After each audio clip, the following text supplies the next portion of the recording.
활력 방향과 스트레스 방향. 데카그램 도형에서는 두 개의 화살표가 오가고 있다. 화살표가 오는 쪽은 활력 방향이라 하고 내려가는 쪽은 스트레스 방향이라 한다. 살다 보면 매사가 마음먹은 대로 순풍에 돛단 듯 잘 풀려갈 때도 있고 그렇지 않을 때도 있다. 후자의 경우일 때 인간은 스트레스 상황에 빠지게 된다. 화살표를 따라 내려가는 방향은 바다로 떠내려가는 민물고기처럼 자기도 모르게 스트레스 상황에 빠져들었을 때의 위험을 보여주고 있다. 그러나 자기 자신에 대해 깨어있는 인간은 역풍이 불어올 때 비행물체가 비상하듯이 그때가 자기 존재의 영적 상승이 일어나는 좋은 기회가 될 수 있음을 안다. 화살표는 내가 지금 스트레스의 길로 가고 있는가 아니면 활력의 길로 가고 있는가를 분별하게 하는 지혜를 보여준다. 인생의 길에서 결정적으로 중요한 것은 삶의 목표이고 그에 따른 방향이다. 그 사람의 목표가 무엇이며 현재 어느 길로 가고 있느냐에 따라 인생은 결판나게 되어 있다. 목표가 분명하게 정해지면 그에 따른 수단은 어떻게든 나타나게 되어 있다. 서울에 가고자 하는 분명한 목표가 서 있다면 자동차냐 기차냐 아니면 도보로 가느냐 하는 방법론은 수단에 불과한 것이다.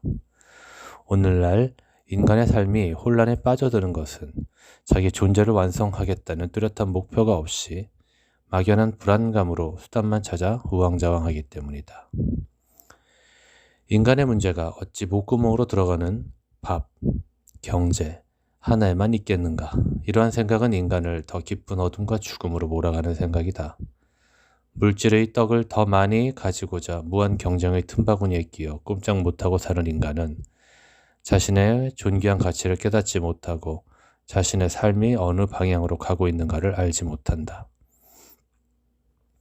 그들은 에고의 노예이며 함께 나누지 못하는 삶을 살아간다. 모든 세계 모든 존재와 함께하지 못하고 고립된 생활을 하게 된다. 삶은 물질로부터 신성을 향해 나아간다. 하나의 단세포로부터 유기적인 생명체가 되고 인간의식으로부터 영적 자각에 이르기까지 인간의 존재는 성장과 성숙의 길을 이 땅에서 경험해 간다. 이 길은 동물적, 원초적 본능을 지나 신성의 자각에 이르는 진보의 길이기도 하다. 인간은 동물의 완성이며 신성의 시작점에 와 있는 존재이다. 동물성을 지향하는 방향에서 신성을 지향하는 방향으로 돌아설 때 여전히 불완전한 존재임에도 불구하고 그는 의인이다. 걸음걸이가 위태위태하다 하더라도 신성을 향해 길을 걸어가는 자는 지혜로운 사람이다. 중력의 지배를 받는 지구에서 모든 움직이는 물체는 저항과 마찰의 작용을 겪는다. 이것은 몸을 가진 인간의 영적 세계에도 적용된다. 걸음이 빨라질수록 저항 에너지가 커지는 것처럼 지구한 인간 존재로 성숙하고자 하는 노력 역시 온갖 사악한 힘의 저항을 받게 된다.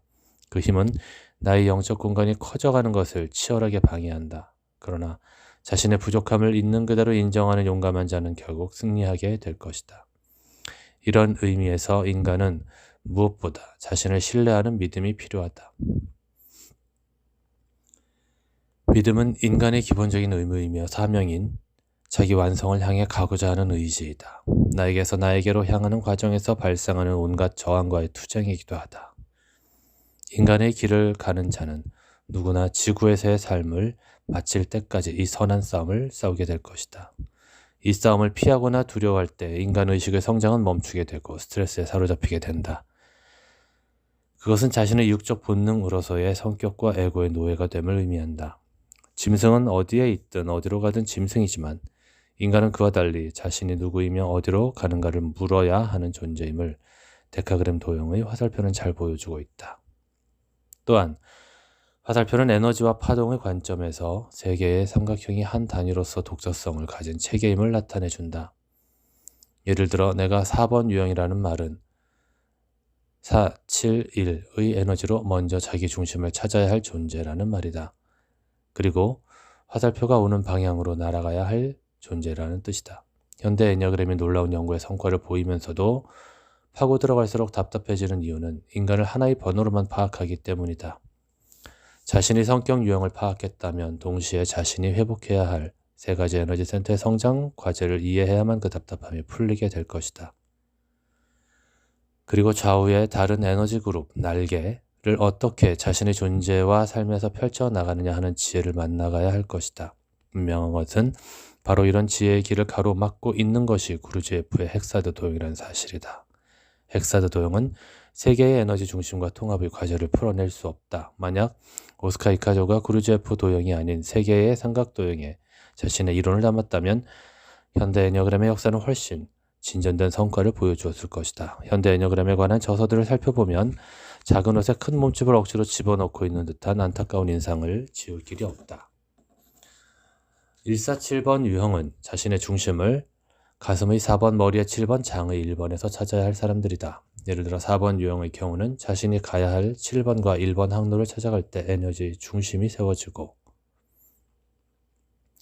좌우 날개로서 528과 369 에너지를 제대로 활용할 수 있게 된다. 데카그램으로 자신의 에너지를 알아가고자 할 때나 상담할 때는 이 순서를 참조해야 할 것이다. 또한 에너지의 흐름은 몸 안에서 머리, 배, 가슴, 머리, 손으로 돌고 있다.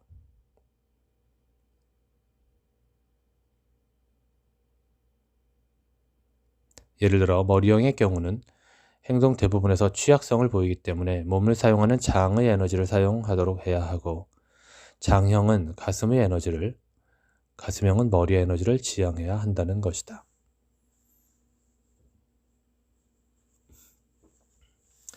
애니어그램 도형의 화살표는 정상적인 에너지의 흐름과 인간의식의 상승을 나타낸다. 인간은 화살이 오는 역방향으로 삶을 지향할 때 상승이 일어난다. 사람들이 쉽게 착각하는 바는 자신이 원하는 방향으로만 일이 이루어지고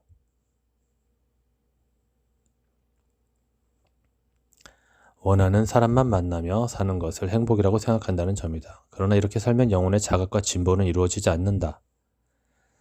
살아있는 물고기는 물살을 역류한다. 그러나 물살을 타지 못하고 떠내려가기만 하는 물고기는 마침내 바다까지 밀려가고 말 것이다.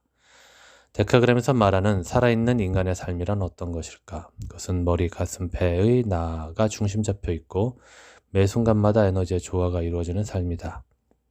그리고 자신이 지상에서 수행해야 할 소명의 길을 가는 것이다. 조화란 접힌 양쪽 날개를 펴고 음과 양, 생명과 죽음, 물질과 영을 통합하는 것이다. 음과 양의 원리는 이 세계의 창조 원리이다.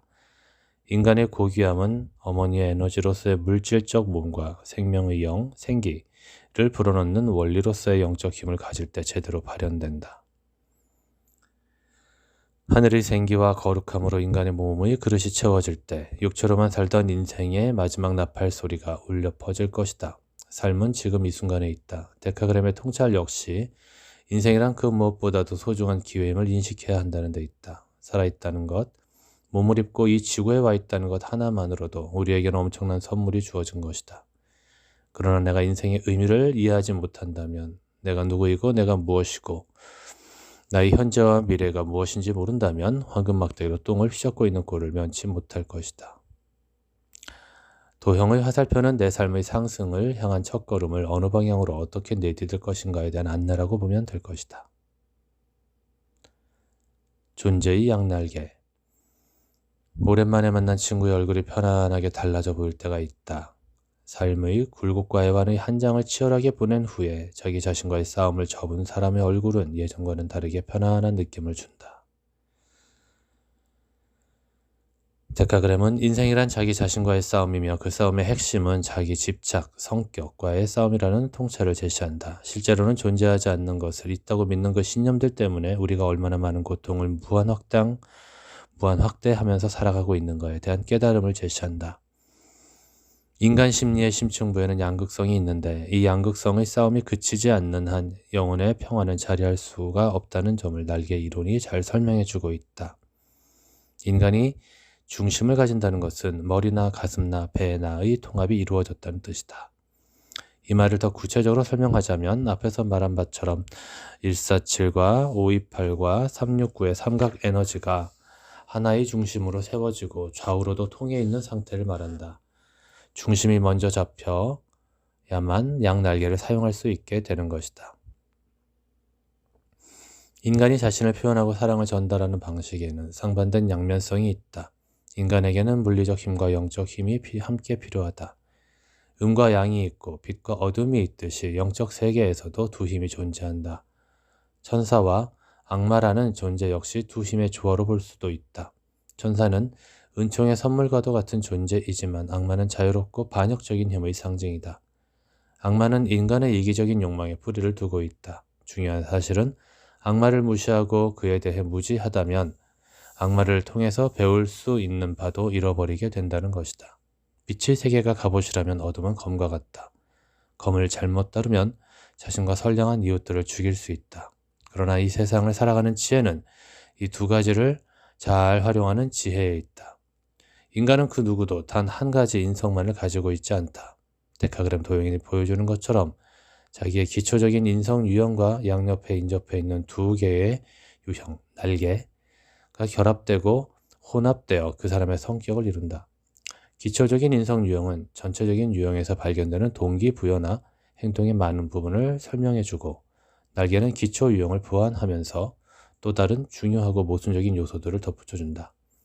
만약 날개에 대한 고려와 통찰이 없다면 예컨대 같은 2번 유형이라도 1번 날개를 사용하는 2번과 3번 날개를 사용하는 2번의 판이하게 다른 모습을 제대로 이해할 수 없을 것이다. 날개에 대한 통찰은 특히 인간의 깊은 내면에 자리한 모순과 상극성을 이해하는 데 아주 중요한 힌트를 제시하고 있다. 이 통찰은 인간의 삶과 종교의 핵심을 비유하는 집 나간 방탕한 아들의 이야기와 일맥상통한다. 양쪽 날개의 대립과 조화. 성서에는 아버지의 재산을 받아 도시로 나가서 재산을 탕진하고 급기야 돼지와 먹을 것을 다투는 비참한 지경에 빠졌다가 돌아온 어느 둘째 아들에 대한 이야기가 있다. 그 이야기 속에는 아버지를 중심으로 좌우에 두 아들이 등장한다. 아버지의 곁에서 착실하게 집을 지키는 큰아들과 아버지의 재산을 받아 집을 나간 방탕한 작은 아들은 자석의 양극처럼 긴장이 있고 대립적인 관계에 있다. 여기에서 두 아들은 양쪽으로 나뉜 두 날개로 비유할 수 있다. 작은 아들은 남들이 규정하고 인정하는 틀에서 벗어나고 싶어한다. 그는 부모의 길이 아닌 자기 자신의 길을 가고 싶어하는 것이다. 그는 속으로 수없이 말했을 것이다. 나는 부모와 친척과 동네 사람들이 원하는 방식대로 살고 싶지 않다. 나만의 독립적인 삶을 살고 싶다. 우리 아버지도 내가 이제 클 만큼 컸다는 것을 알아야 한다. 큰아들은 원칙과 소신을 가지고 사회의 보편적 질서를 수호하는 사람이다. 그는 자신의 신념이 척도가 되는 사람으로 성실하고 건전하고 나무랄 데가 없는 사람이다. 그러나 그는 사랑의 가슴이 없었기 때문에 삶이 자기가 생각한 것보다 더 크고 깊은 것임을 전혀 알지 못하였다. 스스로 자기 의에 갇혀 교만했고 동생에 대한 분노로 매우 비정한 모습을 보여주었다.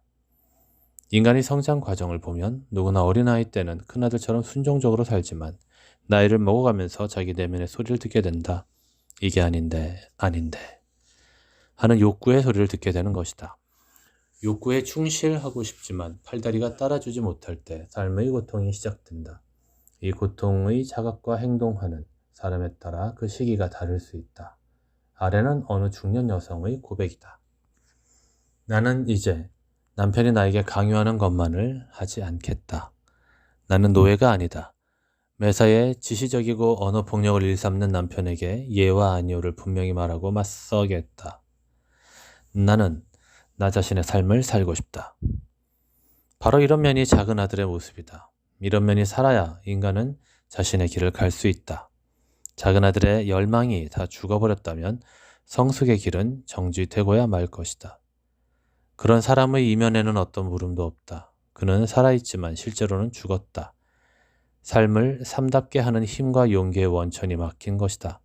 작은 아들은 비록 인생의 맨 밑바닥까지 굴러떨어지는 쓰라린 경험을 했지만 거기에서 자기 자신을 만나는 경험을 하게 된다. 그것은 내가 나에게로 돌아가는 경험이었다. 내가 나에게로 돌아가는 경험을 근본 경험이라고 한다. 이 경험이 무시되는 삶은 나가 없는 것과 같다. 아버지는 이 이야기에서 자비로움의 표상이다. 아버지란 아버지에게서 나온 자식을 전제로 한 말이다. 아버지가 개라면 그 자식도 개일 것이고 아버지가 신이라면 그 자식도 신일 것이다. 왜 하필 아버지인가? 이 비유는 우리가 진정으로 돌아온 아들을 품어 안는 아버지처럼 자비로운 존재가 되기 위해서는 내 안에서 두 아들의 화해가 있어야 함을 말해주고 있다. 그렇다면 어떻게 그 길이 가능한 것인가? 내 안에 있는 두 아들은 극단적인 대립과 싸움을 그만두고 아버지의 자리에서 만나야 한다. 그럴 때 인간은 자비로운 존재로 거듭날 수 있다. 아버지는 날마다 내가 나와 싸우는 가장 어리석고 무모한 투쟁의 한가운데 있다. 인간은 그 아버지의 자리에 들어설 때 철이 든다. 접힌 날개와 그림자.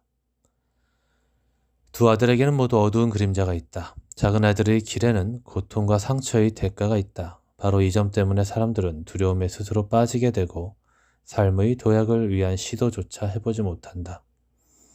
또한 그 과정에서 자신에 대한 분노와 자책이 발생할 수 있고 자기 고독에 깊이 빠질 수도 있다. 도형에서 시계 반대 방향의 번호는 자신의 숨겨진 본능이며 회피하고 싶은 그림자로서 작은 아들의 측면을 나타내준다. 달빛이 밝은 날, 창밖의 나무 그림자가 흔들리고 있다. 존재하는 모든 것은 빛을 받으면 그림자를 들이운다. 빛이 없으면 그림자도 없을 것이다. 인간에게도 자기 존재의 그림자가 있다. 진리의 빛이 비치면 인간은 누구나 자기 존재의 그림자를 발견하게 된다. 그럴 때 그림자는 자기 각성으로 가는 은총이 될 것이다. 한 인간에게 있어 성격이란 그 사람의 독특한 집착이며 그림자와 같다. 특히 시계 반대 방향의 번호는 그 사람의 접힌 날개와 같은 것이며 행복과 불행의 양면성이 들어있다. 은총의 보물창고와 홀로그램 지옥이 함께 공존하고 있는 것이다. 그림자는 내가 가장 피하고 싶고 싫어하는 것들이다. 사람들의 실수는 자신의 그림자를 거부하고 인정하지 않거나 그림자를 연구 분석하고 싸운다는 데 있다. 그림자를 아무리 분석하고 연구한다 한들 결코 빛에 도달할 수 없다는 사실을 간과하고 있는 것이다. 빛을 선택해야 빛에 도달한다는 이 단순한 진실을 이해할 때까지 인간의 방황은 끝이 나지 않는다. 그렇다면 빛이란 무엇인가? 그것은 자기 이해이다. 나를 이해하는 것이야말로 지혜의 알파의 오메가이다. 자기 이해의 지혜가 나의 머리, 가슴, 배의 중심을 잡아줄 때 머리는 이성, 가슴은 정서, 배는 의지와 행동, 그림자는 사라진다. 그때 삶의 지겨움과 허무가 끝이 나고 햇빛을 잘 받아 성장하는 식물들처럼 영혼도 쑥쑥 자라게 된다. 영혼이 깨어난 사람에게는 싫은 일, 나쁜 일이 없다. 일체가 은총일 수밖에 없다. 내 삶의 모든 조건과 숨쉬는 일조차 나의 나됨을 위한 선물임을 알게 된다. 인간의 행복과 불행이라는 틀은 에고의 영역에서 적용되는 언어일 뿐이라는 사실을 알게 된다. 기분 나쁜 일이 발생했을 때 거기에서 무엇을 배울지를 깊이 생각하는 것이야말로 내 마음을 지키는 복된 삶의 근원이 될 것이다. 상상조차 하기 싫은 끔찍한 일이 찾아오면 그 아픈 경험이 무엇을 뜻하는가를 알아보려고 힘써야 할 것이다. 영혼의 각성과 성장이란 화가 나거나 슬프거나 두려움을 느낄 때 그것에 반응하는 자기 자신을 바라보고 배움을 얻는 데 있다. 그리하여 내가 나를 알아가는 지혜를 얻게 되는 것이다. 지내놓고 보면 나의 고통이라고 하는 것들은 모두 이유가 있어서 일어난 것임을 알게 된다. 삶이 지겹고 고통스럽다고 푸념하는 사람들이 많이 있다. 그들은 아직도 빛을 만나지 못했고 따라서 자기 어둠과 그림자도 만나지 못한 사람들이다. 자신의 그림자가 무엇인지 모르는 무지 상태에 머물고 있는 것이다. 만물이 빛을 받아야 사는 것처럼 인간 역시 빛을 받아야 하고 외부에서 에너지가 들어와야 살 수 있다. 자기 성장이 없는 사람들은 삶이 지겨워지고 타인에게 지겨움의 대상이 되기 때문이다. 본인만 모르고 있을 뿐. 그들은 타인의 에너지를 빼앗으려고 하는 약탈자로 살아간다. 바로 이것이 에고의 영역에서 벌어지는 이 세상의 모습이기도 하다. 9가지 성격 유형은 이런 세상의 모습을 잘 설명해주고 있다. 빛은 그림자를 만들기도 하지만 없애기도 한다. 빛을 잘 받는 사람들은 태양빛을 반사하는 달처럼 스스로 받은 빛을 되쏘게 된다. 이것이 자아초월이요 회광반조의 삶이다. 보름달빛을 받은 산천은 이 밤에도 저마다 그 달빛을 나름대로 되쏘고 있다. 큰아들은 계산과 고정화된 원칙적 사고로는 결코 이해되지 않는 사람과 포용의 세계를 이해하기까지 수많은 상처와 좌절을 경험하게 될 것이다. 그렇지만 우리는 두 아들에 대해 이것도 저것도 아닌 중립적 태도를 취하는 것이 자신의 인생을 위해서 결코 바람직하지 않다는 사실에 주목할 필요가 있다. 중용이 아닌 중립은 자신의 고유한 색깔과 맛을 죽이는 결과를 초래하기 때문이다. 내 본성의 두 날개, 즉 두 아들 가운데 어느 한쪽도 억압하거나 밀어내서는 안 된다. 그 둘 모두 필연적으로 내가 안고 가야 할 형제이기 때문이다. 새는 양 날개가 있어야 날 수 있듯이 인간 역시 자유와 존재의 양 날개가 있어야 한다. 인간의 의식을 고양시키고 위대한 영혼의 하늘을 날아오를 수 있게 하는 그것이 바로 인간의 진실이다. 그러니 인간의 날개를 잘라버리는 것이야말로 인간 자신에 대한 테러이다. 히브리어로 자비라는 말은 어머니의 자궁이라는 뜻과 통한다.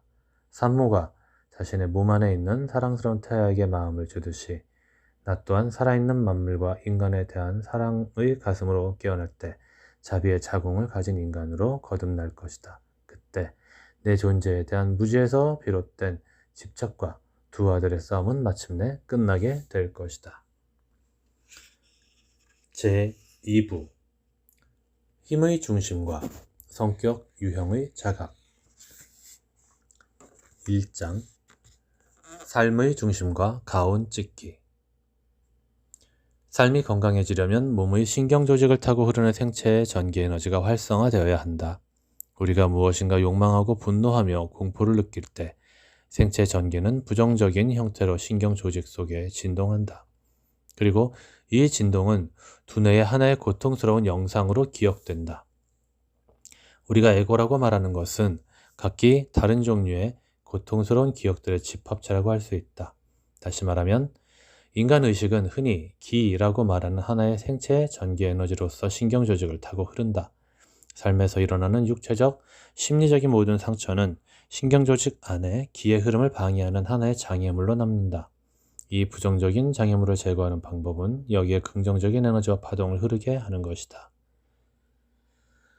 삶에서 우리가 기본적으로 가지고 있는 욕망, 분노, 공포는 이 생체 전기가 부정적으로 충전되어 있는 상태를 뜻한다. 이 부정적인 생체 전기는 신경 조직을 따라 고통스러운 영상을 지닌 기억과 연결되어 있다. 문제는 그 영상 속에 부정적 감정들이 고스란히 함께 입력되어 끊임없이 현재화된다는 데 있다. 즉 과거의 고통을 지닌 영상 기억들이 현재를 바라보는 의식에 영향을 준다는 것이다. 그리하여 현재 의식 속에 과거의 불쾌한 감정과 경험이 들어와 진실이 왜곡되는 현상이 일어나는데 이를 에고라 부른다. 에고란 두려움을 가진 약한 전기 충격을 불러일으켜 외부의 강한 충격으로부터 자기 자신을 보호하려는 하나의 생체 전기적 방어 시스템이다.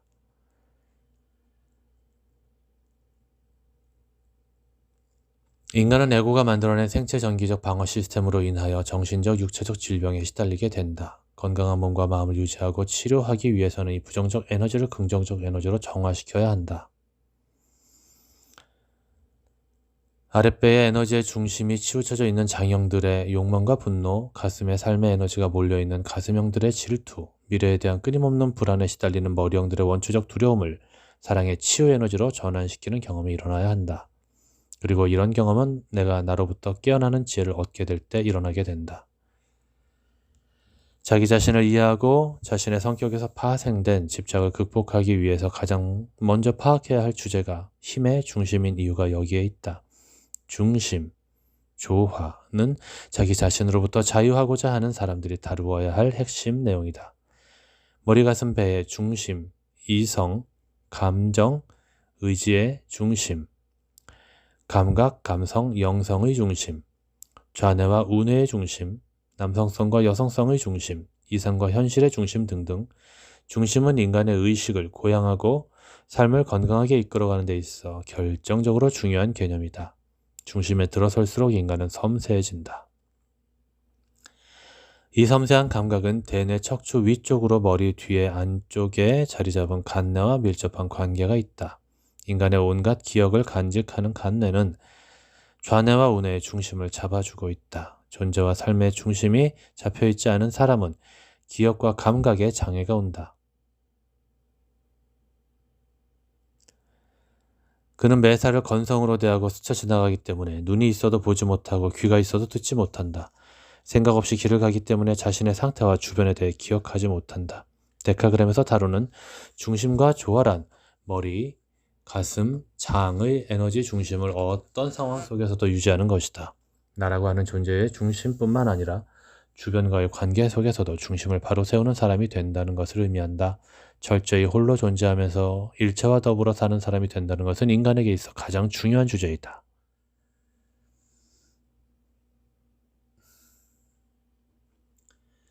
어떤 사람은 담배를 끊겠다고 선언해놓고 사흘도 못 가 숨어서 담배를 피우기도 한다. 그때 그의 상황은 머리 나는 담배를 끊었지만 몸 나는 담배를 끊지 못하고 있다. 이 둘의 분열은 가슴 나의 불편함으로 직결된다. 인간이 행복해지고 자유로워진다는 것은 이 세 개의 나, 곧 세계의 에너지 센터가 일치를 보이는 중심 찾기가 되었을 때를 말한다. 인간은 힘의 중심이 머리, 가슴, 배를 조화롭게 관통할 때 가장 안정되고 성숙함을 드러낸다. 이 전제가 이루어질 때 삶은 조화롭게 될 수 있다. 삶의 조화란 곧 양극성의 조화이다. 데카그램의 중심 찾기와 조화의 개념을 가장 잘 아우르는 말이 있다면 가온을 들 수 있다. 가온이란 가고 오는 지금 여기를 뜻하기도 하고 피아노의 건반 가운데 기본 옥타브의 도를 가리키는 뜻으로 사용하기도 한다. 가온은 단순히 가운데 중자를 말하는 것이 아니라 중심에서 전체를 아우르며 바르고 조화롭게 하는 역할, 즉 중정을 말한다. 예를 들어 A와 B가 서로 사이가 좋지 않더라도 C가 있어 셋이 사이좋게 만날 수 있다면 C는 가온 역할을 한다고 할 수 있다. 가온은 과거를 후회하고 미래를 걱정하느라 지금을 살지 못하는 삶으로부터의 깨어난 삶을 말한다. 그것은 늘 깨어있는 정화된 의식을 추구하는 인간에게만 가능한 일이다. 그렇다면 우리는 어떻게 가온 찾기를 할 수 있을까? 필자는 이 물음에 대해 인간의 핵심 세 가지 에너지 센터인 머리, 가슴, 배가 확고한 힘의 중심을 세워야 한다고 대답했다.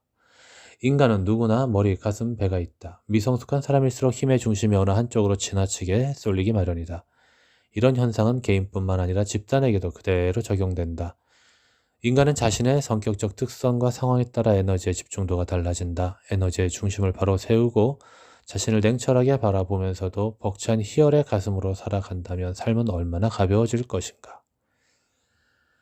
세상이 각박해지고 힘들다는 말은 사람들이 그만큼 유약해져 간다는 뜻이다. 일을 열심히 하지만 힘이 들면 들수록 행복과는 거리가 멀다는 의미이다. 궁리하는 머리와 욕심의 배는 있지만 사랑의 가슴이 막혀 있다는 뜻이다. 그리고 주어지는 모든 상황을 사랑을 실현할 기회로 활용하는 지혜롭고 힘있는 인간의 출현을 고대하는 아우성이기도 하다. 이상의 내용을 정리해보면 데카그램은 몸 나를 나로 아는 삶에서 벗어나 고치짓고 나비가 되는 나의 길을 안내하는 지혜이다. 몸 나는 머리의 나와 가슴의 나 그리고 장의 나로 나뉘는데 그 중심에는 나로서의 나가 있다. 세 가지 나의 통합과 양날개의 조화 그리고 방향은 인간의 삶이 어떤 내용을 가져야 하는가를 결정짓는다. 이 세 가지 작업이 될 때 인간은 자신의 몸에서 일어나는 세 가지 작용들을 바라볼 수 있게 된다. 그것은 있는 그대로의 존귀한 나와 세계를 인정하는 것이며 두려움의 동기에서 벗어나 어떤 대상이든 사랑으로 대하고 돌볼 수 있게 됨을 뜻한다. 2장 세 가지 힘의 중심. 현대 애니어그램은 9가지 성격 유형을 세 그룹, 즉 머리, 사고형, 5, 6, 7번 유형, 가슴, 감정형, 2, 3, 4번 유형, 장, 의지형, 8, 9, 1번 유형으로 분류한다. 그리고 이 세 에너지 센터의 힘의 중심을 두고 인간의 삶이 영위되고 있다고 말한다. 어떤 인간이든지 세 가지 요소는 다 가지고 있지만 균형이 깨어져 그중 어느 하나가 지배적으로 작동하고 있는데 그것은 인간의 성격이 병으로 작용하는 원인이 된다. 어떤 경우에도 힘의 중심이 어느 한쪽으로 쏠리고 있지 않고 에너지 균형을 이룰 때 자신에 대한 통찰이 잘 이루어진다. 상황에 따라서 힘을 써야 할 때 배심을 내고 감성으로 끌어내야 할 때 가슴을 열고 생각을 하거나 아이디어를 창출할 때 머리를 사용할 수 있다면 그는 균형 잡힌 사람이다. 힘의 중심이 중요한 이유는 자기 자신으로부터 자유로운 인간이 되는 첫 관문, 머리, 이성, 가슴, 감성, 배, 의지의 통합과 균형에 있기 때문이다. 인간은 의식이 균형 잡히고 깊어질수록 지금 이 순간의 삶을 경험하게 된다. 이런 면에서 인간은 자기 자신의 의식만큼 삶을 경험할 뿐이다. 모두가 똑같은 현실을 마주하는 것은 아니다. 오직 각자의 현실만 존재할 뿐이다. 데카그램은 인간이 삶을 부분적으로 경험하고 있다는 통찰을 전한다. 어떤 이는 머리로만, 어떤 이는 가슴으로만, 또 어떤 이는 몸으로만 삶을 경험한다는 것이다. 바로 이 점 때문에 우리는 지금 여기를 살지 못하고 삶을 온전히 경험하지 못한다. 데카그램은 인간이 자신에 대한 오해에서 벗어날 수만 있다면 지금 여기를 살게 된다는 사실을 통찰하게 한다. 삶을 온전히 경험하는 것은 매우 어렵거나 특별한 사람의 전유물이 아니다. 자기 존재에 대한 이해와 의식의 상태에 대한 각성이 있다면 밥 먹을 때 온전히 밥 먹고 물 마실 때 온전히 물 마시는 사람이 될 수 있다. 그러나 사람들은 국어 시간에 수학책 보고 수학 시간에 영어책 보는 식으로 살아가고 있지 않은가? 데카그램 수련은 자신의 성격 유형을 아는 데서 그치지 않고 제멋대로 구는 생각과 감정과 의지가 일상의 모든 순간 속에서 조화롭게 제대로 흘러갈 수 있도록 돕는 데 초점을 둔다. 이 조화로움의 상태에 머물 때 우리는 깨어있다는 것이 무엇인지를 알게 된다. 지상에서 내가 누릴 수 있는 시간은 너무나 짧고 지금 이 순간은 다시 붙잡을 수 없는 것이다. 데카그램은 세월을 아낄 수 있는 지혜를 선물한다. 그리고 이 지혜가 인간의 내면에 감추어진 직관적 지식의 세계를 열게 한다. 이때 인간의 존재에 무한한 지평이 열리고 삶이 대단히 흥미로워진다. 이 흥미로움은 몸의 감각이 열리는 데서 온다. 지금 여기에 머문다는 말은 생각의 차원에서만 뜻하지 않는다. 몸 또한 온전히 지금 여기에 있어야 한다. 영성의 길을 추구하는 사람들은 바로 이 점을 간과해서는 안 될 것이다. 몸의 자연스러운 욕구와 싸우는 것을 영성수련이라고 착각하는 사람들을 간혹 볼 수 있다. 몸은 깊은 이해와 사랑과 돌봄을 필요로 한다. 사람들은 불필요한 지식을 섭취하는 데는 많은 시간을 쏟아붓고 있지만 자신의 24장기가 어디에 있고 어떤 역할을 하고 있는지에 대해서는 너무도 무지하다. 내 몸의 장기들이 어떤 정보를 어떻게 인식하고 서로 소통하고 있는지 상상조차 못하고 있다. 인간은 손끝 하나만으로도 수많은 정보를 인지할 수 있다. 감각은 수련하고 연습하는 만큼 더욱 더 예민해진다. 거기엔 제한이 없다. 몸으로 힘의 중심을 체득할 수 있는 방법을 하나 소개하기로 한다. 손가락을 붙인 손바닥을 양쪽 귀 옆에 대고 피아노 4번째 옥타브 도의 음에 맞추어 아 하고 크게 길게 소리를 낸다. 이때 목이 숙여지지 않도록 하고 머리에서만 소리가 발성될 수 있도록 주의한다. 2. 왼 손바닥을 명치 쪽으로 하늘로, 오른 손바닥은 가슴 상단에서 아래쪽으로 바라보게 한다. 아까의 기준음 도, 아래 솔 음에 맞추어 길고 크게 가슴을 진동시키며 소리를 낸다.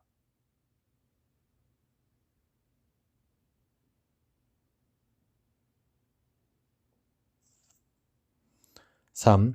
양 손바닥을 양쪽 사타구니에 바짝 대고 기준음을 한 옥타브 내린 3번째 옥타브의 도 음에 맞추어 단전을 진동시키며 소리를 내본다.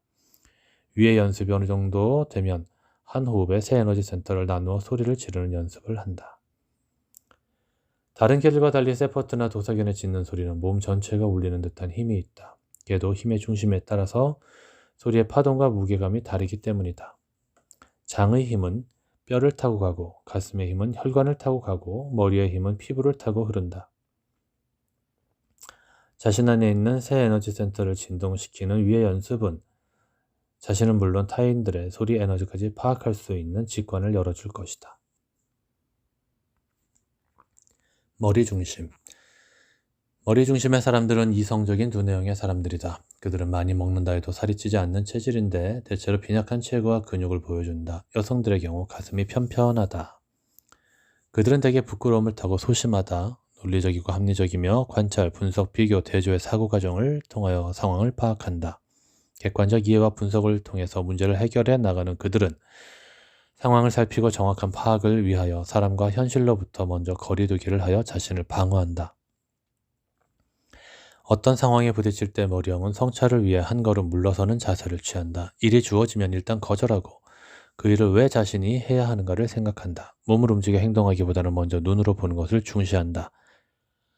보지 않고는 믿으려 하지 않으므로 의심이 많다. 긴급한 상황에서는 냉정해지는 사람이다. 문제를 어떤 개체나 이론의 맥락에서 세분하고 분석하기를 좋아한다. 그들은 긴장, 억제, 무관심으로 상황을 비켜간다. 감정 문제조차도 이성으로 해결하려는 그들은 남의 감정에 공감하고 관여하는 일을 힘들어한다. 이들이 주로 느끼는 감정은 알 수 없는 미래에 대한 공포와 걱정이다. 5번 유형은 내면이 공허할까봐, 6번 유형은 안전하지 않을까봐, 7번 유형은 고통스러울까봐 두려워한다. 가슴 중심의 사람들은 감성적이고 인간관계에 촉수가 예민한 사람들이다. 얼굴과 체격이 둥글둥글한 것이 특징이다.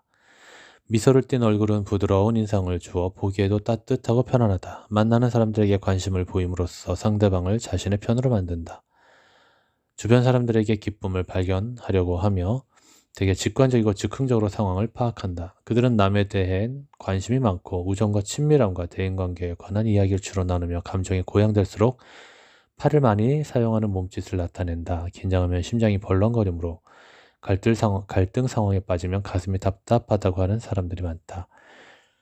그들은 인생의 중요한 결정을 너무 쉽게 하면서 사소한 결정에는 우유부단한 특성을 보일 때가 많다. 그러나 머리형보다는 신속하게 결단을 내린다. 가슴 중심의 사람들은 미각과 촉각이 예민하다. 그들을 지배하는 감정은 불안이다.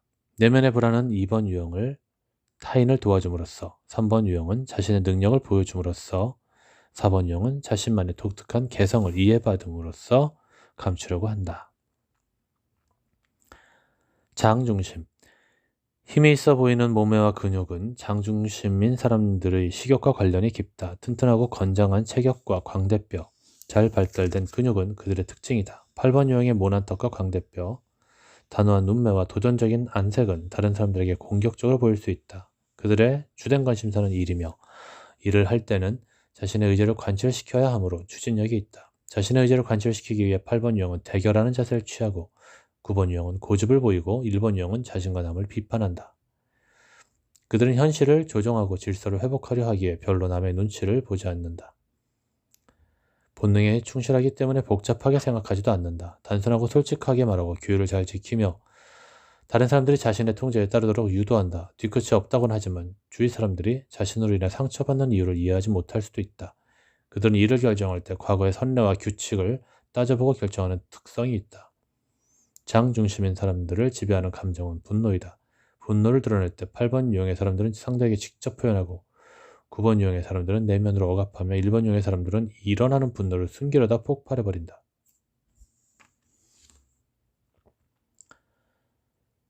3장 9가지 성격 유형의 주요 주제들. 인간은 독자적인 슈퍼컴퓨터가 아니라 슈퍼컴퓨터와 연결된 모니터와 같다. 한 인간은 우주라는 나무에서 뻗어나온 하나의 가지와 같다. 모니터는 본체에서 전송되는 내용을 순간순간 잘 드러내기만 하면 제 역할을 다하는 것이다. 그런데 인간 세상의 형편은 어떤가? 과거의 잔상을 계속해서 붙잡고 있거나 막연한 미래에 대한 두려움으로 모니터를 채우기 때문에 수없는 오버랩 현상이 나타나고 있다. 한마디로 화면이 깨진 인생을 살아가는 것이다. 사실로서의 고통은 벌써 사라졌지만 계속해서 그 고통스러웠던 기억을 반추하며 살아가는 사람들이 얼마나 많은가? 과거의 고통과 미래의 불안을 계속해서 붙잡고 살아가는 사람들이 많은 것을 볼 수 있다. 그들은 방어하고 도피하는 방법으로 자신을 환자로 만들거나 내세지향적 종교에 몰입하기도 한다. 의학적으로는 아무런 이상이 없지만 나는 아픈 사람이야 하고 주문을 걸면서 살아가는 사람들. 이른바 신경성 환자들이 병원마다 문전성시를 이루고 있다. 신경성 질환이란 지금이야말로 내 삶의 유일한 순간이며 축복의 시간임을 알지 못하는 데서 오는 병이다.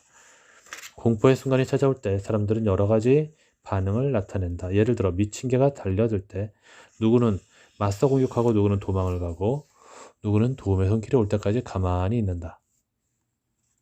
힘의 중심이 같은 사람들끼리도 공격형, 움츠리형, 의존형은 서로 다르게 반응하고 행동한다. 하지만 근본적으로 미친 개가 달려들 때 느끼는 두려움의 총량은 동일할 것이다. 이처럼 저마다의 행동 방식과 의식의 주된 코드가 성격을 결정짓는데 그것은 당사자가 어떤 공포와 두려움에 반응하며 살아가느냐 하는 내용과 직결된다. 예컨대 가슴형은 자신의 인간관계가 무너질지 모른다는 공포를 안고 살아간다. 장형은 자신이 이룬 사업적 성공과 사회적 지위를 빼앗길지 모른다는 공포를 안고 살아간다. 머리형은 무방비 상태로 이 세상 속에 던져졌다는 근원적 공포를 갖고 살아간다. 수련을 안내하다 보면 인간의 두려움이 얼마나 심연처럼 깊은 것인가를 확인하고 전율을 금치 못할 때가 많다. 머리형들은 끊임없이 시달리는 내일의 걱정, 가슴형들이 짓눌려 있는 어제의 짐, 장형들의 그림자인 일과 돈에 대한 탐욕이 강물에서 피어오르는 안개처럼 인간의 눈을 어지럽히고 있다. 자신 안에서 일어나는 걱정과 근심에서 벗어나지 않는 한 평안과 자유를 얻을 수 없다는 사실을 간과한 채 자기 밖의 현상에서만 문제를 해결하려고 헤매어 온 삶의 여정들을 거듭 확인하게 되는 것이다. 인생을 가볍게 기쁘게 자유롭게 평화롭게 살 수는 없는 것인가? 인생길이 빈손으로 왔다가 빈손으로 가는 것이라면 심각함은 병이요 항상 기뻐함이 인간의 당연한 윤리여야 하지 않을까? 하지만 사람들은 이 문제에 걸려서 평생을 힘겹게 살아간다. 성격 유형이란 각 개인에게 있어 인생의 힘겨움이 어디에서 어떻게 발생하고 있는지를 보여주는 도구이다. 여기에서는 다음 장에서 다루어질 인간의 성격 유형에 대한 세부적 고찰 이전의 성격 유형과 스트레스, 시간관념, 리더십 성장과제 등의 주제들을 우리가 왜 다루어야 하는지를 간략하게 정리해 보기로 한다. 스트레스.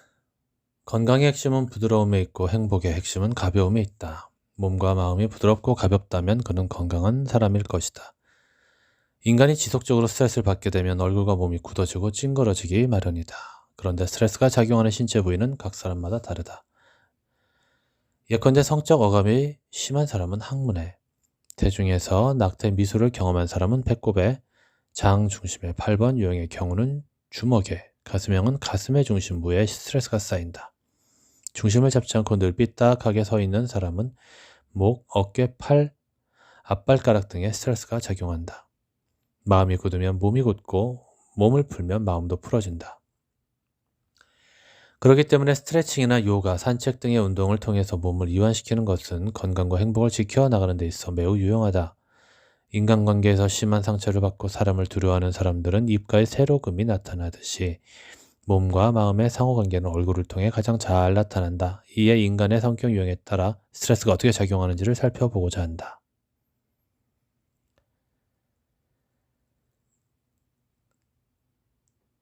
시간관념. 사람들은 자신이 성취하고자 하는 일을 포기할 때 현실이라는 말을 명분으로 사용한다. 또 자신의 이상을 실현하기 위하여 도전하는 사람의 등에 대고 현실을 모르는 인간이라고 험담하기 일쑤이다. 정말 그런 것일까? 현실이란 말의 정체를 직시해보면 모든 사람의 삶을 규정하는 현실이 존재하는 것이 아니라 오로지 각자의 현실만이 존재한다는 것을 쉽게 알 수 있다. 사고로 사람들이 죽어가는 뉴스가 나올 때마다 모든 사람이 놀라거나 심리적 충격을 받는 것은 아니다.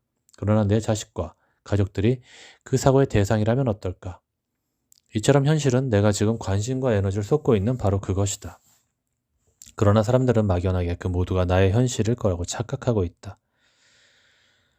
내가 일절 신경을 쓰지 않는다면 그 일이 어떻게 나의 현실일 수가 있을까? 이런 관점에서 인간은 자신의 현실을 스스로 선택하고 조절할 수 있다. 데카그램의 핵심은 막연한 삶, 조건반사적 삶으로부터 깨어나 자신의 삶을 선택할 수 있는 힘과 지혜를 갖도록 하는 데 있다. 인간은 공간과 시간의 존재이기 때문에 같은 공간 안에서도 어떤 시간관념을 갖고 있느냐에 따라 서로 세계관이 달라진다. 같은 공간 안에 있어도 사람마다 경험의 내용이 다른 것은 각자 경험을 측정하는 시간관념의 코드가 다르기 때문이다. 성격이란 현실을 각자가 어떤 형식과 내용으로 창조해 가느냐 하는 코드와 같다. 우리가 현실을 각기 다르게 지각할 수 있는 것은 저마다 다른 시간관념을 갖고 있기 때문이다. 자신의 성격 유형을 명확하게 찾기 어려운 사람들은 자신의 시간관념을 잘 살펴볼 필요가 있다. 인간의 의식은 시간, 공간, 인간에 대한 관념과 괴를 같이 한다는 점에서 자신의 시간관념을 이해하면 성격 유형을 명확하게 파악하는 데 도움이 된다. 리더십. 리더와 리더십을 혼동하는 경우가 많이 있다. 리더십이 없이 자리만 차지하고 있는 리더들 때문에 일어나는 사회적 혼란이 얼마나 심각한가? 고위직 공무원들에 대한 청문회를 하다 보면 윤리적 뇌뿐만 아니라 아예 통합적 사고의 뇌가 마비된 듯한 안타까운 모습을 발견할 때가 있다. 자신의 눈으로만 타인과 세상을 보는 것이 아니라 타인과 세상의 눈으로 자신을 볼 수 있는 지도자가 그리운 시대를 우리는 살아가고 있는 것이다. 배운다는 것은 가르치는 자의 길을 뒤따르는 것이다. 제자가 된다는 것은 장차 스승보다 더 큰 스승이 되고자 함이다. 먼저 자기 자신을 알고 나서 이기심 없는 봉사와 헌신의 정신을 갖는 것이 리더십의 기본 덕목이다. 데카그램의 지혜를 통해 자기 중심적이고 자기 기만에 빠져있는 제 모습을 발견하고 그것을 극복하는 길을 걷는 사람들은 어느 곳에서도 자연스럽게 건강한 리더십을 발휘하게 될 것이다. 인간은 누구나 자신의 성격 유형에 따라서 리더로서의 장점과 실패의 요인을 안고 살아가고 있다. 각 유형은 그 유형만의 독특한 리더로서의 자질이 있고 그것을 바탕으로 저마다의 리더십을 개발할 수 있다.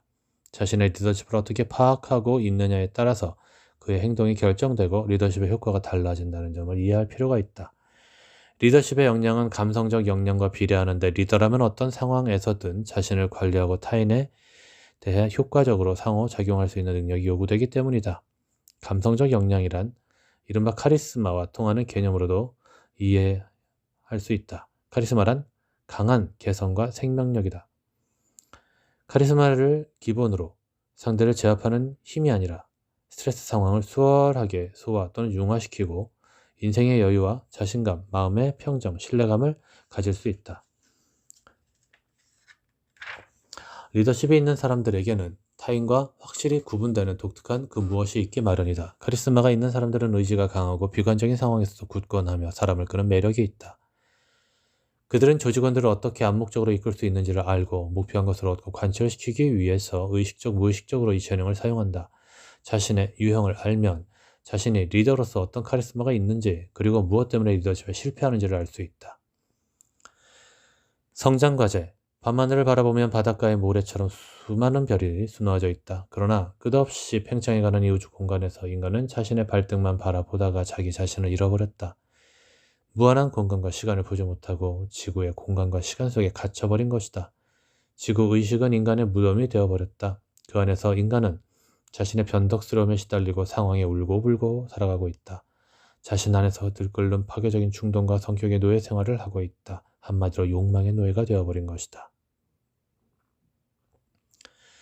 그러나 인간은 그렇게 살도록 운명지어진 존재가 아니다. 인간은 자신의 성격과 욕망을 지배하도록 지어진 신성한 존재이다. 바쁜 일과 속에 매몰되면 생명의 중심을 세울 수 없다. 욕망에 의해 끝없이 올라오는 두려움으로부터 자유함을 얻을 수 없다. 그런 사람은 타인에게도 고통스러운 짐이 될 뿐이다. 그러나 우리는 사랑의 빛과 에너지를 바라는 사람이 될 수 있다. 아인슈타인이 에너지와 질량의 등식에서 밝힌 바처럼 물질은 엄청난 빛과 에너지로 전환될 수 있다. 인간의 물질적 몸은 얼나로 전환되어 빛의 존재로 변형될 수 있다. 에너지는 생기거나 소멸하는 것이 아니라 다만 형태만 바뀐다고 하는 에너지 보존의 법칙을 깊이 숙고할 필요가 있다. 인간은 시간의 무덤을 깨고 자신 안에 묻혀있는 영혼의 순수함과 아름다움을 빛으로 드러나게 할 책임이 있다. 우리가 지구에 있는 동안 성취해야 할 과제가 여기에 있다. 인간의 의식이 자신의 몸과 주변의 존재들에게 긍정적, 부정적 영향을 준다는 것은 이제 상식에 속한다. 그렇다면 나의 의식은 스스로 이해하고 조율하는 힘을 갖는 것은 얼마나 중요한 과제이겠는가. 지금 내가 어떻게 나 자신과 주변에 고통을 주고 있는가를 알게 될 때 내가 나로부터 자유로워지는 세계가 열리게 된다.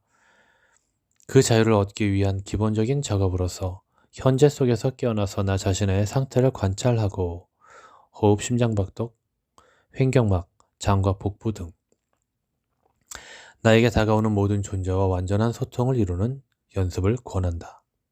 생각과 감정과 행동이라고 하는 세 가지 몸의 감각적 흐름을 세밀하게 관찰하고 중심을 잡기 시작할 때 우리는 과거와 미래가 주는 두려움의 독침에서 벗어나 지금 여기를 살 수 있게 된다. 그때 우리는 완전히 살아간다는 것이 무엇인지를 이해하게 되고 시간 속에 찾아오는 영생의 의미를 실감하게 된다. 지금 나에게서 나아가고 있는 에너지의 파동을 알아차리기 시작할 때 인간의 생명력과 감각은 깨어난다. 나의 에너지 파장을 바라보고 다스릴 때 그는 자유가 무엇인지를 알게 된다. 두려움에서 발생하는 파동이 사랑의 파동으로 바뀔 때 그는 의식에 집착해서 파생되는 파괴적 시도들을 내려놓고 자기 자신과의 평화로움을 즐길 수 있게 된다. 그는 감성체의 몸이 동상에 걸리지 않도록 마음을 훈훈하게 하는 일의 중요성을 알게 된다. 인간은 하늘에 의해 고통을 받는 것이 아니다. 하늘은 무조건적으로 비를 내린다. 다만 죽은 나무는 더욱 썩게 되고 살아있는 나무는 더욱 푸르러질 뿐이다. 결국 가진, 살아있는 자는 더욱 넉넉해지고 없는, 죽은 자는 그 있는 것조차 빼앗기게 될 것이다. 그렇다면 나는 살아있음을 자각하고 있는가? 내 몸과 마음은 유연하고 편안한가? 시간과 공간과 인간에 대한 나의 감각은 더욱 예민해지고 있는가?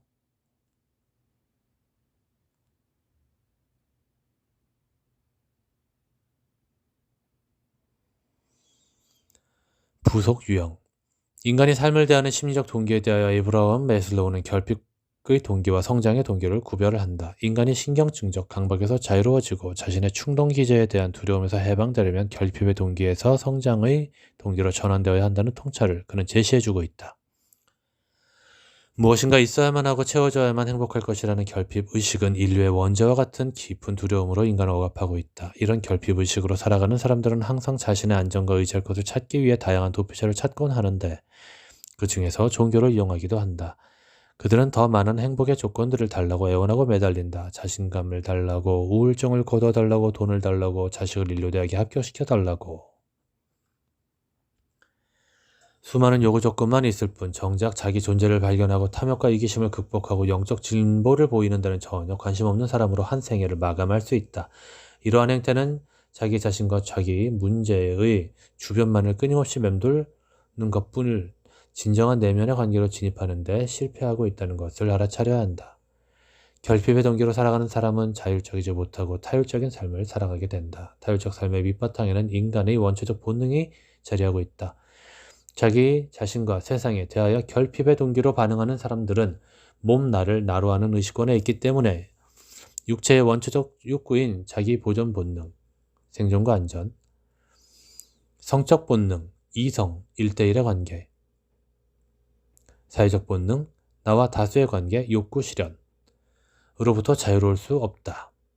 무엇을 먹을까, 무엇을 입을까, 누가 날 알아줄까, 안 알아줄까, 또는 온갖 형태의 소유에 대한 집착은 육체를 가진 인간에 벗어날 수 없는 숙명이다. 그러나 인간은 본능적 에너지를 사랑과 지혜의 에너지로 승화 발전시킬 수 있다는 점에서 인간이다. 인간 세상이 저질화되고 각박해지는 것은 자아 초월의 무한 가능성을 무시하고 오직 본능의 욕구 충족을 행복과 성공이라고 가르치고 배우는 데 있을 것이다. 애니아그램에서 말하는 9가지 유형이란 인간이 누릴 수 있는 궁극적 기쁨과 평화를 추구하지 않고 육체적 본능의 충족을 지향하고 있는 사람들에 대한 분류이기도 하다. 이런 관점에서 각 유형마다 각기 다른 원초적 충동이 있음을 파악하게 되면 같은 유형 안에서도 왜 자기 집착의 특성이 다른지를 이해하게 될 것이다. 4장 성격 유형의 특성. 필자의 방에는 킬리만자로에서 주워온 작은 돌멩이가 하나 있다. 그것을 볼 때마다 내가 올랐던 그 산은 과거가 아니라 지금 이곳에서 생생히 되살아나곤 한다. 하나의 사물에는 그와 연관된 사연들이 담겨 있다. 짝사랑하는 사람이 등산을 간다고 하면 그에게 작은 돌멩이 하나를 주워달라고 부탁하라는 말이 있다.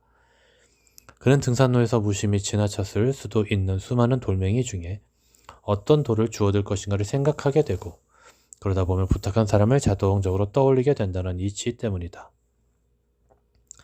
사랑하는 사람이 생기면 그가 타고 다니는 자동차와 같은 차종들이 가는 곳마다 눈에 띄기 때문에 세상에 있는 자동차의 절반이 그런 것 같은 착시에 빠진다.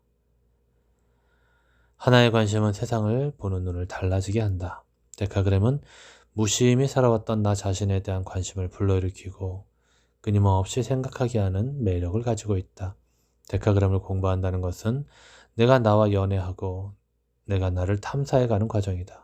어떤 대상에 대해 관심을 갖게 되면 의식이 확장이 되고 그 대상과 연관된 영역으로 전이해 간다. 또한 그 과정에서 지혜를 얻게 된다. 지혜는 인간이 자기 자신에 대해 알아가는 과정에서 나타나는 것이기 때문이다. 그러나 나 밖의 현상세계에 대한 공부는 지식의 차원에 머무는 한계를 가지고 있다. 지혜는 데카그램의 삼각형이 상징하는 바처럼 인간 안에 이미 주어진 힘과 기쁨과 사랑을 만나게 하고 자유를 누리게 한다. 이런 관점에서 데카그램은 인간이 누릴 수 있는 자유와 지혜를 찾게 하는 도구이기도 하다. 피아노에 여러 단계의 옥타브가 있듯이 인간의 의식에도 여러 차원의 단계가 있다. 의식 차원의 상승을 이해하려면 먼저 인간은 물질이 아니라 영혼의 존재라는 사실을 알아야 한다. 육체로서의 몸 나만을 나로 알고 있는 한 인간으로서의 영적 자각은 일어나지 않는다. 그들은 자신의 힘을 부여한 권위들에 눌려 살게 되고 무수히 작동하는 세 가지 몸 나를 자신으로 알고 살아가게 된다. 이렇게 되면 인간으로서의 길을 잃어버리게 되고 두려움의 노예가 될 수밖에 없다. 스스로 한정 지은 속박 속에서 에고와 관념이 만들어지고 있으며 삶에서 경험하고 배우는 모든 것이 자신의 한계에 불과했음을 깨닫지 않는 한 인간에게 자유와 평안은 없다. 그렇기 때문에 인간은 자기 자신과 삶으로부터 깨어나는 깨달음이 필요하다. 스스로 만든 속박으로부터의 탈출이 있어야 한다. 인간의 가슴은 사랑의 불이 임재하는 성소이며 빛으로 충만해야 할 공간이다. 그런데 지금 무엇으로 채워지고 있는가? 가짜 나들이 만들어내는 두려움과 걱정인가? 아니면 진짜 나의 충만한 사랑인가? 나는 의식이 고양되어 내 현존 안에 잠재된 지혜와 평화를 일깨워주는 경지로 상승하고 있는가? 아니면 추락하고 있는가? 인간의식의 상승은 마음의 가벼움과 부드러움에서 출발한다. 그 출발 선상에 설 때 물질적인 차원에서 영적 상태로 갈 수 있다. 그것은 의식의 진동과 파장이 높아지고 가속화됨을 의미한다. 그러므로 의식을 다루는 데 있어 내가 얼마나 무의식적으로 긴장하고 있으며 불필요한 힘을 주면서 에너지를 낭비하고 있는가를 알아차리고 정화하는 일은 매우 중요한 과정이다. 그 어떤 것에도 걸림이 없는 가벼움이야말로 에고의 사슬이 끊어지기 시작한 증거이며 삶의 생동감을 회복해가는 과정이다. 그것은 혼탁하고 냉랭하게 얼어붙은 가슴 에너지가 풀리면서 내가 나에게로 돌아가기 시작했음을 의미한다. 종교, 릴리전이란 단어는 뒤로 향하다 란 뜻이다. 앞만 보고 달리는 세상에서 거꾸로 그 눈을 향해 달려간다는 뜻이다. 그것은 또한 영혼으로의 귀향, 내 가슴 속에 있는 집으로의 돌아감을 뜻한다. 나에게서 나에게로 가는 길, 그 길을 가기 위해서는 가장 먼저 나의 정체를 알아야 한다. 어떤 생각을, 어떤 느낌을, 어떤 행동을 나로 아는 착각에서 깨어나야 한다. 데카그램을 본격적으로 접하기 전에 자신의 성격 유형을 명확히 아는 것은 우주선을 쏘아 올리기 위해서 발사대를 설치하는 것처럼 매우 중요한 기초 작업이다. 자신의 유형 찾기. 지도상에서 자신의 위치를 찾는 방법은 간단하다. 두 군데의 저명한 지형 지물과 나 자신의 각도를 재서 지도상에 선을 그려보면 그 교차점이 바로 내가 있는 지점이다. 내 성격 유형이 무엇인지를 파악하는데도 이 방법은 무척 유용하다. 즉, 힘의 중심과 행동 방식을 교차시켜보면 자신의 유형을 찾는 데 큰 도움이 될 것이다. 힘의 중심, 머리형, 가슴형, 장형. 행동 방식, 공격형, 움츠림형, 의존형. 머리형은 공격형이 없다. 가슴형은 3번이 공격형이고 장형은 1번, 8번이 공격형이다. 머리형의 공격형은 5번이다. 머리형의 움츠림형은 5번이다. 가슴형의 움츠림형은 4번이다. 장형의 움츠림형은 9번이다. 머리형의 의존형은 6, 7번이다. 가슴형의 의존형은 2번이다. 장형은 의존형이 없다. 행동 방식이란 어떤 상황이 주어졌을 때 자연스럽게 나타나는 반응의 형태이다. 여기에서 공격이라는 말을 부정적으로 생각할 필요는 없다. 자신의 의사표시나 권리에 대해 적극적으로 주장하고 표현하는 에너지적 특성을 공격형이라는 단어로 표현했을 뿐이다. 공격형은 말할 때 어미가 분명하다. 그러나 움츠림형은 어미가 분명하지 못하고 우물쭈물하는 모습을 보인다. 학창시절 학급회의 시간에 의사표시를 분명히 하고 자발적으로 반장이나 대의원 등을 맡았던 사람들은 공격형일 확률이 높다. 그러나 내성적이어서 내면에는 자기 소신이 있지만 적극적으로 표현을 하지 못한 사람들은 움츠림 유형일 확률이 높다. 반면 의존형은 자신의 신념보다는 주변 상황과 인물에 따라서 반응하는 에너지를 가진 사람들이다. 지방자치단체의 선거판도 학창시절의 학급회의와 별반 다를 바 없다. 출마한 사람들은 공격형이고 다른 유형들은 그중 누구의 뒤에 줄을 서느냐에 따라 당락이 결정되는 것이다. 유형을 찾는 데 주의할 점. 자기 번호는 자기가 찾아야 한다. 타인에 의해 자신의 유형을 찾게 되면 통찰이 일어나지 않는다. 수학 문제를 자신의 힘으로 풀 수 있을 때 진정한 실력이 되는 것처럼 내면을 끊임없이 들여다보는 과정을 거쳐 각자 자신의 유형을 찾아야 한다. 이런 관점에서 남의 유형에 대해서 함부로 판단하고 발설하지 말아야 할 것이다. 특히 애니어그램에 대한 아무런 사전 이해가 없는 사람들을 대상으로 설문지를 사용하여 유형을 제시하는 방법은 그다지 확률이 높지 않다. 왜냐하면 그들의 유형적 특성 이외에도 내가 이런 사람이었으면 좋겠다는 자아 이미지를 나루하는 특성이 인간에게는 강력하게 작용되고 있기 때문이다. 자신의 어둠을 통하여 자신을 찾아야 한다. 지상에 나타난 존재는 누구나 자신만의 어둠과 그림자를 가지고 있다. 자신을 발견한다는 것은 자신의 인정하고 싶지 않은 부분까지 있는 그대로 받아들이는 용기를 전제한다. 그러나 인간은 자신의 어둠을 인정하는 데 있어 마지막까지 저항하곤 한다. 그런 심리를 완충작용이라고 부른다. 현장 검증을 하는 범인이 주민들을 향해 적반하장식의 화를 내는 모습을 본 적이 있다. 저희가 죄인입니다 라고 말할 수 있는 사람이었다면 그는 애초에 흉악범이 되지 않았을 것이다. 이처럼 우리도 가장 듣기 싫고 인정하기 어려운 유형이 곧 나인 경우가 많다는 사실을 먼저 이해할 필요가 있다. 내면의 동기와 에너지적 특성을 관찰해야 한다. 외견상 똑같은 모습을 보인다 하더라도 내면의 동기에 따라 유형은 달라진다. 예를 들어 1번과 3번 유형은 똑같은 일 중독자가 되는 경우가 많다. 그러나 1번 유형은 10단계의 과정이 있다면 하나도 빼놓지 않고 다 밟아나가야 직성이 풀린다. 그러나 3번 유형은 주어진 상황과 효율을 따져 어떤 단계들은 생략하고 건너뛰는 모습을 보이곤 한다. 또한 1번 유형에게는 자기 자신의 만족이 중요하고 3번 유형은 남들에게 인정을 받거나 어떤 상급과 같은 결과가 있을 때 일에 매달린다. 이처럼 같은 행동을 한다고 해서 유형이 같은 것은 아니다. 더불어 자신의 에너지가 중심에 있는지 369번, 밖을 향하는지 274번, 278번, 내면을 향하는지 145번을 집중해서 살펴보아야 한다. 현재의 나와 분리된 과거의 나, 어릴 때를 비추어 본다. 사람들이 자신의 유형을 찾지 못하는 이유는 대개 앞에서 지적한 완충작용과 동일시 때문이다. 현재의 나는 성장 과정에서 외부의 영향, 부모, 선생, 사회생활 등으로 포장되고 가꾸어진 나이기 때문에 현재의 자신과 분리해서 볼 수 있는 과거의 자신을 객관화하여 바라보면서 자신의 유형을 찾아야 한다. 열등하거나 우월한 유형은 없다. 어떤 사람들은 자신이 몇 번 유형이라는 사실을 거부하고 싫어하기도 한다. 그러나 9가지 유형은 우리 모두가 내면에서 찾았어야 할 잠재적 자원들이다. 그 중에서 어느 하나만을 나라고 고집하고 있는 무지와 집착에서 벗어나 10번 고지에 오르게 된다면 모든 유형의 장점이 곧 나의 다른 얼굴이었음을 알게 될 것이다.